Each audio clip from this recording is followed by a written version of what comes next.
The other thing I wanted to discuss on this show was Stacy, you had tweeted out that let me bring this up. Oh, yes. And the president retweeted me.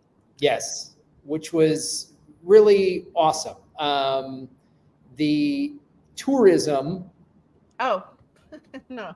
I thought Which one were you talking about? The Barclays one? Yeah. The tourism. Read the tourism one, because that was good. The tourism and I one. won't send a DMCA takedown notice.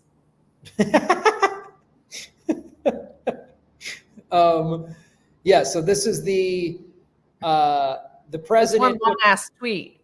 Yes, and he put out in Spanish and in English about how tourism is up 35%, and you put tourism in El Salvador is booming. First, President Bukele made Bitcoin legal tender. This attracted global media attention onto the small country and set in motion the greatest rebrand in history. Which that right there, that moment right there attracted the Bitcoin tourists. Just, everyone who wanted to see what this was like. One of the reasons you guys came here, correct? Yes, true. Yes. The very first wave of tourists were Bitcoiners, basically coming to see what was going on. Mm-hmm. That's right. Like the Beverly Hillbillies. The Bitcoin. They came in there with Jed and Mary Lou, and they were in the cement swimming pool. Yeah, it was beautiful. Because back in 2021, remember, this was before the gang war. So it was still like when we first flew there, and I Googled it from the runway, they said, this is the most dangerous country on earth, don't go. And I mean, I was scared, but you do anything for Bitcoin, right? So, I overcame my fear and we went. But this new wave of tourists, there's still a lot of Bitcoin tourists. There are actually even more, I would say, Bitcoin exiles, people actually moving there. Yeah. And because, the global media cannot stop talking about President Bukele, a lot of people around the world then hear about El Salvador for the first time. And then they see the images and they see how cool it looks. They see the leader looks cool. They see the country looks cool. The waves look awesome. The volcanoes look beautiful.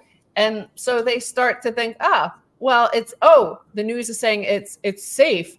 It's the safest country in the Western Hemisphere by far, but at a cost. And nobody cares about that, right? They know all the tourists are like, I want to go to those beaches and it's safe. Let's go. The cost is your reputation, journalist man who insists on reporting fake news about El Salvador. That's the cost.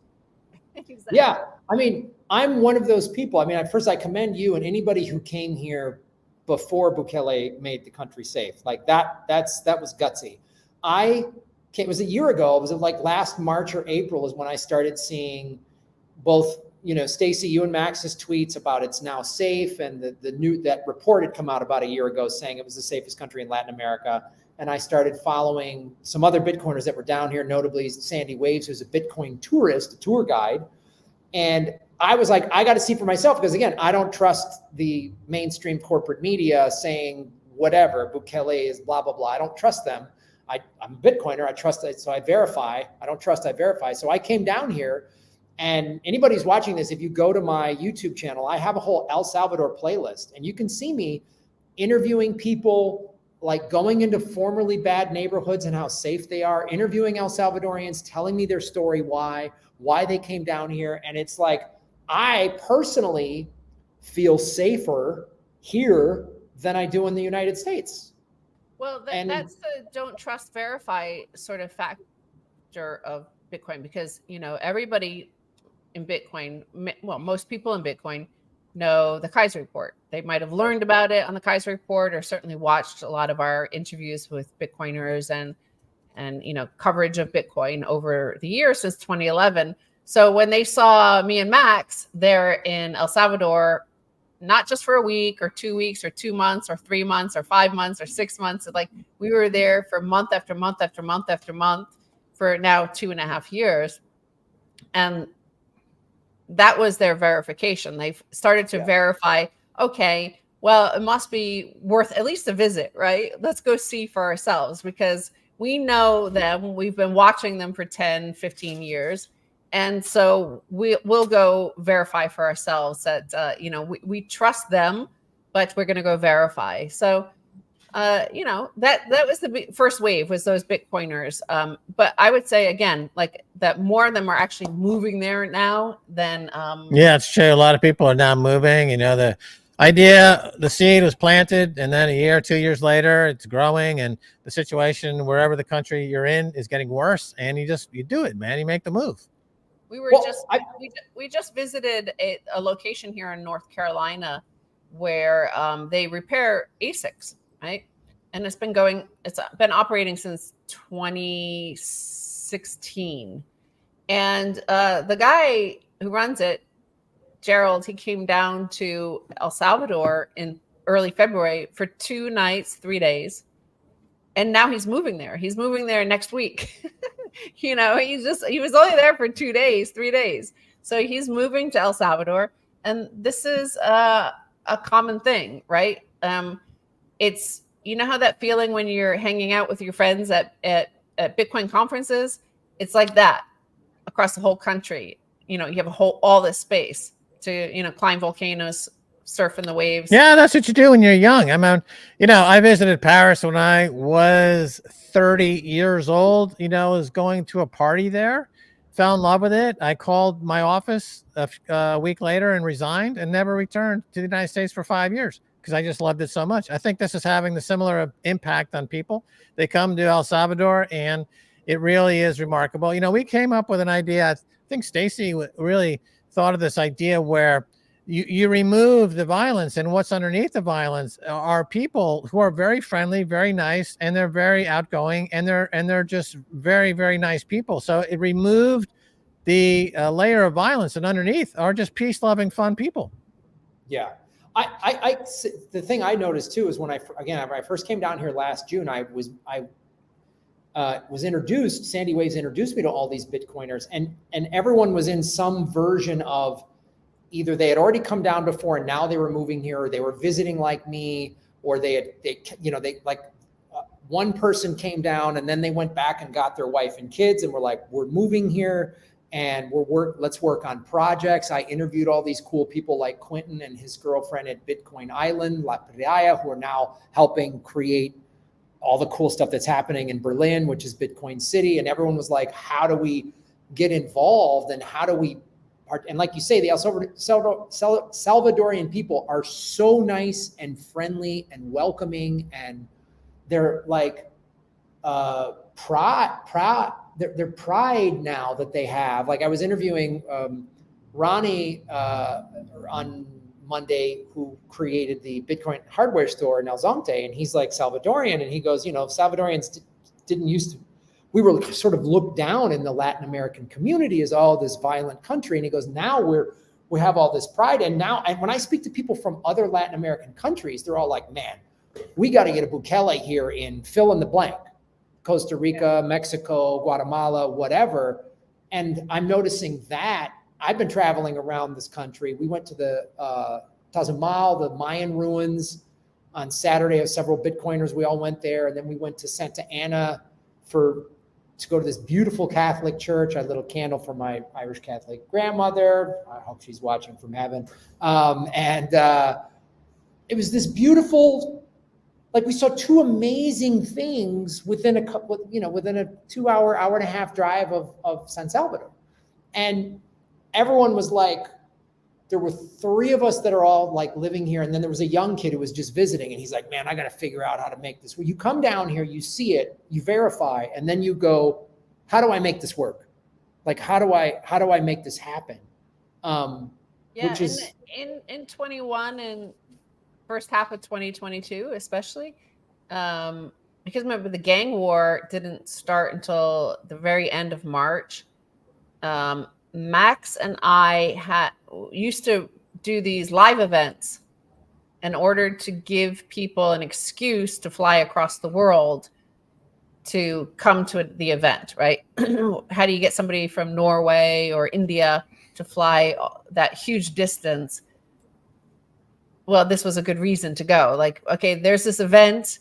we'll go to the event, and we know Max and Stacy are going to be there, and it's a public event, and they're happy to be in this public space, whatever the space is. We don't know what El Salvador is like, but if they're going to be there, then it must be safe, right? They're there, living there. And so we used to have to do those events in order to get all the Bitcoiners to come. And then they came, and there would be up to 300, 400 people at a time from all over the world flying in for those. The last like really big one we had, I think it was when maybe it was Jeff Booth speaking there. I forget who was on stage with us, but it was like maybe 3 weeks, maybe 2 weeks even after the gang war started.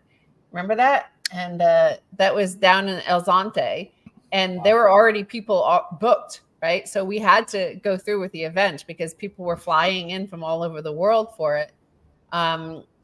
But we, all of those people that came, then they tweeted or they reported or they blogged or they posted videos and said great things. And then their friends saw it, and their friends came to El Salvador, and the compounding effect of that, of more and more people seeing for themselves what El Salvador was like. Like there's no, all you have to do is get somebody to come visit, and they can see for themselves.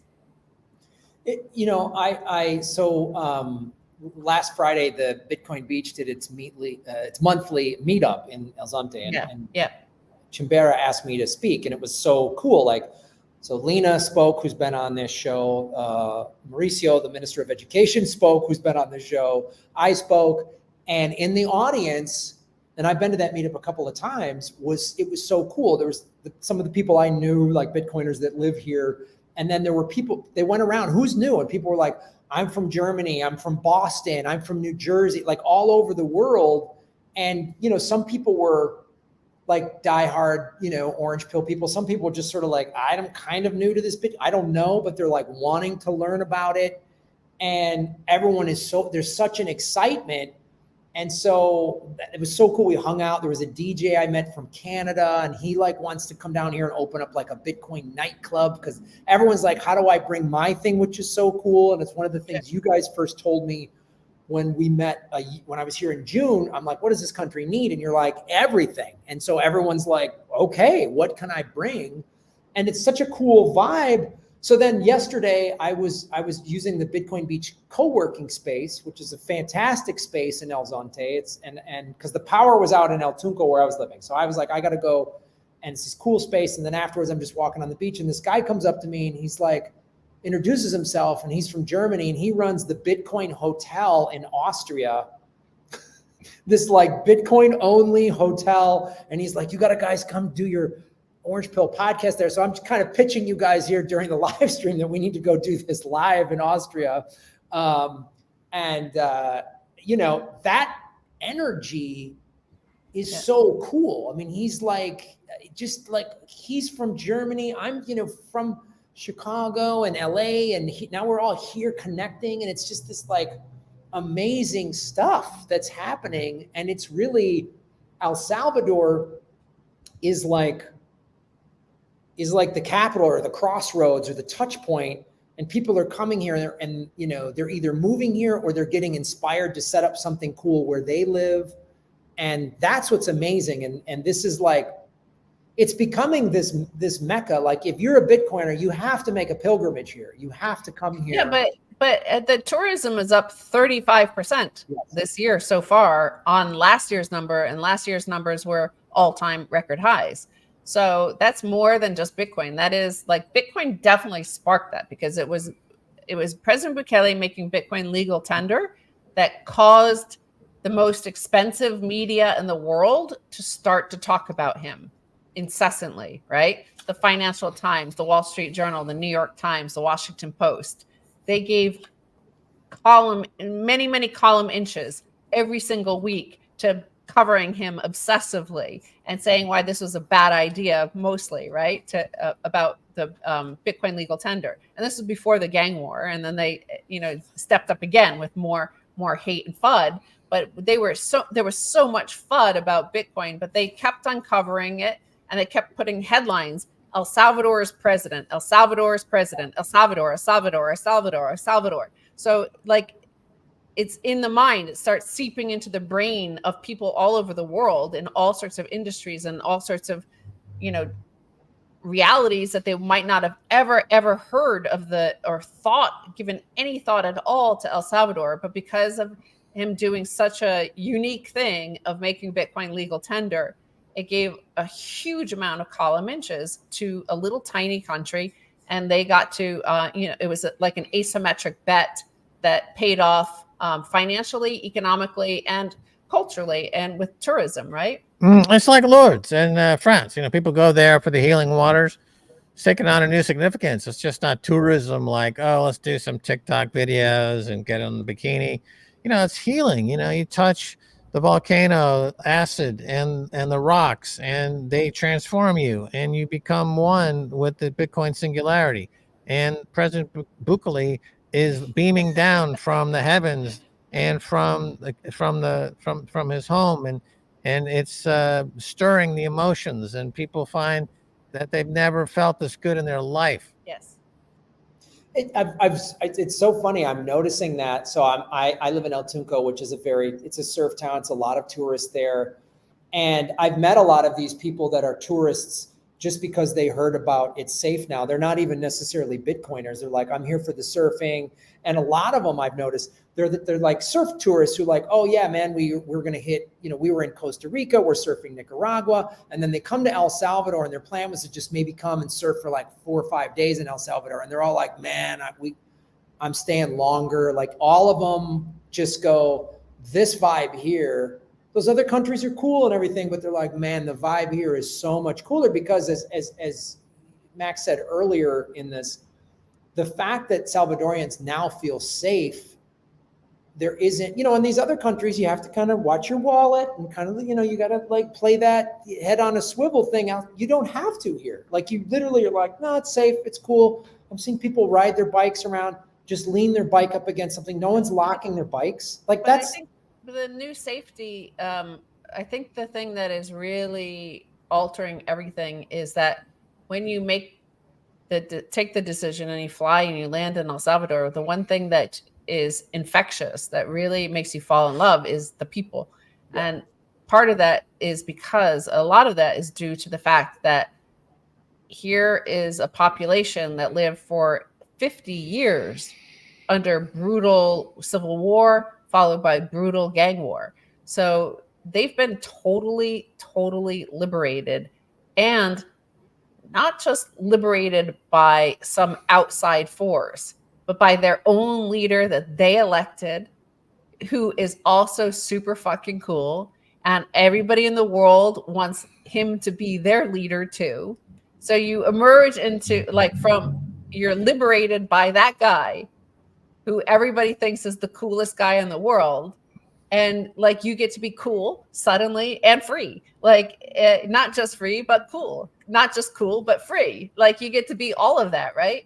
And you see that in the people themselves, the population all around you. Like they're just, the first 6 months to 12 months, they were still cautious, right? Mm-hmm. They had been liberated, but everything was still cautious. And certainly the global media was throwing so much hard FUD at them because it wasn't obvious. At the point when it wasn't obvious about just what a resounding success the regime of the exception regime was, there was still a lot of FUD being thrown at the country. But now, I mean, wow, like people have forgotten the bad times. They don't believe those bad times are coming back. They know the good times are just getting started, that this is just the beginning. And you see that in the people that like, hot diggity dog, like this shit is getting great. Like our lives are amazing. And we're the coolest people in Latin America and in the world. So true. Cool, free and cool. Free and cool. So since, Bukele put that out there, and Stacy, you retweeted it about the 35% increase. And as you both pointed out, this is just, and there was an all-time high last year. So they've already And with all of the improvements that are being made, I mean, there's surf competitions that are coming that were here last. The Miss Universe was here. They have new stadiums and stuff like that being built. And as they just constantly are improving the infrastructure, where do you see, like, what are some of the next levels of tourism and some of the things that are happening in this country that you can like look to as like, oh, when this happens, or, get ready, the numbers are only going to keep going up. Like, how do you project that? Well, just like with Bitcoin and stuff, we were very, very early in Bitcoin. We're very early in El Salvador, and the sort of natural, like I said, the first wave of tourists was Bitcoiners, and Bitcoiners are a little bit more honey badger than most. They came before the gang war, before the security was, and before peace came.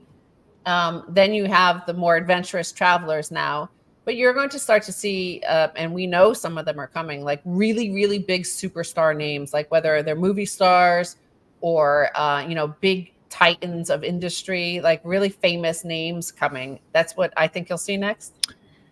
Yeah, I think, you should see, like, in development of another area, I guess in the east, toward La Union, they're going to building an airport there in Bitcoin City. So once you have more than just a couple of hotspots, right? You've got San Salvador and you've got El Zonte, El Tuco, where you are. Those are like two hotspots. And then you add another airport on the east and Bitcoin City, and then people will be staying and really moving all over the country. And I think that's, going to grow it that way. You're going to grow it. So you're traveling, they're building all the roads, they're building the infrastructure. They're as fast as they can grow the infrastructure, they're going to get more and more tourists, right? They're going to get more cruise ships. I mean, 2 years ago, 0 cruise ships went to El Salvador. Last year, 1 cruise ship came in from Norwegian Cruise Line. This year, I think last I looked, they're scheduling 10 cruise ships coming in. Each one of those ships has 2,000 to 3,000 people. And where they pull in, I haven't seen the actual facility, but I'm the way it's been described to me, it's also a working industrial port. So I'm not sure it's like it's been built up as a great, like Miami or someplace like that. That's such a great place to pull in with your huge cruise ship. But I'm sure that'll be coming. And then you come in on the cruise, and then you leave in the air. You go to the airport, you fly to somewhere else, you come back. You got to build the infrastructure. So the president has said that there's lots of money if you don't steal it. He's everyone else in the world steals the money. Liz Warren or Nancy Pelosi, right? They can't steal it fast enough. Here, the president's just saying, let it all drop at the bottom line, and we'll just plow it back into infrastructure because I'm a madman like that. Yeah, I mean, you bring a great point. Like I said, a year ago when that guy broke into the Pelosi's home, I said, well, that's one way to stop insider trading, because the Pelosi's are worth hundreds of millions of dollars from insider. Like everyone in Congress and the Senate just about has gotten, they buy a bunch of stock, then they pass some bill that benefits that sector, and then, oh, hey, look, they're millionaires. Like, oh, what a wacky coincidence. And it is amazing when, like you say, when everyone isn't stealing and there isn't corruption, there's money for all of this. Yeah, so it's only going to go up. There's only going to be more international events and sporting events and concerts. I mean, that's what's coming to next, I think, is a big concert venue. Yeah, let me jump in here for a second. Bukele has made politics great again. There's this meme, particularly in the US and other countries, that all politics suck and only the private sector can do anything. Elon Musk can send a rocket to the moon and NASA sucks. But in El Salvador, all this great stuff we're talking about is brought to you by the government, right? It's the government that's doing all this great stuff. And as I said, I think on the last show, President Bukele is like reinventing something that has been moribund for 2,500 years, the idea of politics and having a functioning government. There's a real functioning philosophical question about the social contract and the need for an organizing principle called the government. And that, unfortunately, as you point out, in America and Washington, D.C., it's been being gamed by midwits and folks who couldn't make it in Hollywood or can't hit a fastball, so they steal money as politicians, and the results are catastrophic, as we've seen it. But it doesn't necessarily reflect negative on the idea of governance. After all, Bitcoin is the most governed thing in the universe. Yeah, it's yeah. We touched on it a couple weeks ago. Just like it has the inspiration that like JFK had. Like he inspired people to like get involved and be a part of things. And of course, he wasn't allowed to do anything because he said famously we should break the CIA into 1,000 pieces and scatter it into the wind. And what Bukele is doing is he's inspiring people to like get involved and be, like you say, we couldn't be here if it wasn't for him and his government, the New Ideas Party, passing. It shows you that like when government's done correctly, wonderful things can happen. I mean, I'm here. It's called leadership and statesmanship. Yeah. And we must answer Max Trotter's question. Max Trotter is an OG Orange Pill fan. He's been in the audience for many years, and he's asking if there's any snooker in El Salvador. The important question. No, there's no snooker, and we'll get Ronnie O'Sullivan down there to launch a snooker, league, and bring about some championship snooker to El Salvador. So that definitely what we definitely were missing. Some snooker. What you need is a snooker hall, and they will come. The snooker players will come. Yeah, they'll definitely show up. It's a great sport. Ronnie O'Sullivan. No, not yet. Max Trotter, not yet. Soon there's going to be snooker tournaments. Well, let's it's infectious too to be around people. And I was talking about this with this guy Mark, who runs the Bitcoin hotel in Austria. It was his first time here, and when you're around, and when I call back to my friends in the States, there's always some like and it's like, wow, I forget just the 5 weeks I've been here. Every day I'm surrounded by positivity, and there's something you don't even realize it when you're in a place and everyone's like complaining and it sucks, and they have valid complaints and the rents and the inflation. And when you're like, I feel lighter, I feel better. My friends that talk to me back, they're like, God, you sound great. I'm like, yeah, man, I'm just laughing. We're talking all the cool stuff that's happening. I'm surfing, I'm doing yoga, I'm like working out, like it's great. And you don't realize how your surroundings, not just physical and geographical surroundings, but the people around you, how important that is. And you go to a Bitcoin meetup, you go to just hang out in El Salvador, you go hiking, you go see the volcano, you surf, and everyone's like cool, fun, and in a good vibe. Like it's infectious, and then it feeds on itself. Just like negativity can feed on itself, positivity can feed on itself. Yeah. And it's like, man, I love it. Well, it's the cycles. It's those the fourth turning, right? As Max recently pointed out, the U.S. is heading into their fourth turning, or like in the early stages of it, whereas El Salvador has already had that, and they're exiting it. They're, the cycle, the good times create weak men create the bad times create the good strong men create good times. So we're in the strong men have created the good times that are just starting. And in the US, we've had weak money, weak men, and bad times are happening, right? Yeah, a lot of people bring up the point that when Europe went into the dark ages, it was the age of light in Middle East, in Islam, and in that area of the world, it became the leadership. Alexandria. And so, we may be seeing this in the world today, is that El Salvador is now really the new beacon of hope and leading the world. I mean, it's in the old days, you would mount an army, you would invade a country, you would have a huge empire, but these days we live in this, cosmic consciousness, and it's about memes, and the way to galvanize following is through, this intellectual process that's rampant and running throughout our minds, and we're all connected electronically. So you don't need to have a large physical presence. El Salvador is a small country with only like 7 million population, but it could conceivably be a Goliath. It could be really just a massively important global leader that changes the world. Right now, the trajectory they're on that trajectory right now. That's where we're headed right now. Yeah, and Max was just saying like you don't need to invade and steal lands, like, but the president has lived rent free in many mines, of important people around the world, and that has altered everything. Like that's like occupying mind space, right?